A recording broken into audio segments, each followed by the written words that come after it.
So Herman Miller stands up there with Knoll, Steelcase as a major producer of what we now consider classics. But because of the value of their design and the quality of the design, they seem just as fresh and contemporary today as they did when they were designed in like the 40s and the 50s. I'd like very much for you to meet this very clever designer of this chair. Narciso Rossi was an Italian immigrant who came over and worked for Herman Miller in California in the early 50s, 60s, and into the mid-70s. And as a new piece came out, he would have the opportunity to make himself a piece, and then that went into his household furnishings. And so what you see here today isn't a collection of furniture as much as these were pieces that the Rossis actually used. The Eames lounge chair and ottoman is just a classic example of Charles and Ray Eames' work. It's their first piece for a higher-end clientele. And so where normally this is in black leather, and it came out in 1956 in black leather and rosewood, Narciso Rossi decided to do this in this burnt orange color.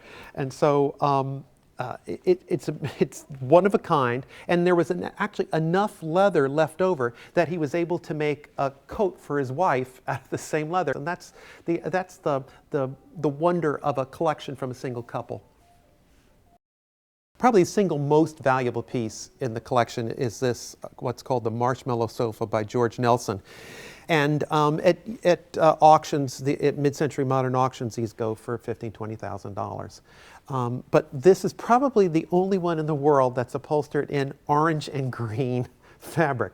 But it's just one of a kind, a classic, and it still looks very, very contemporary. And again, it's from the 50s. You know, it's amazing.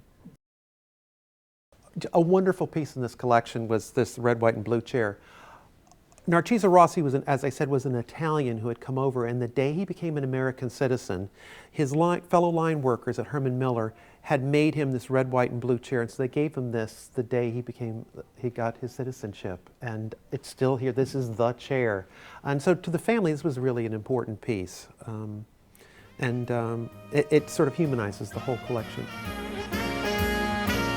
I think there's a lot a visitor, be they a student or someone from the community or faculty member, could get from an exhibit like this. Again, just the ability to see this many pieces of classic furniture in one place. You would generally have to go to a major museum to be able to see this, so that just that opportunity alone. And then to get some grasp of the fact that enduring design lasts because it's good design, and to see examples of good design and hopefully then recognize that in newer pieces that come out.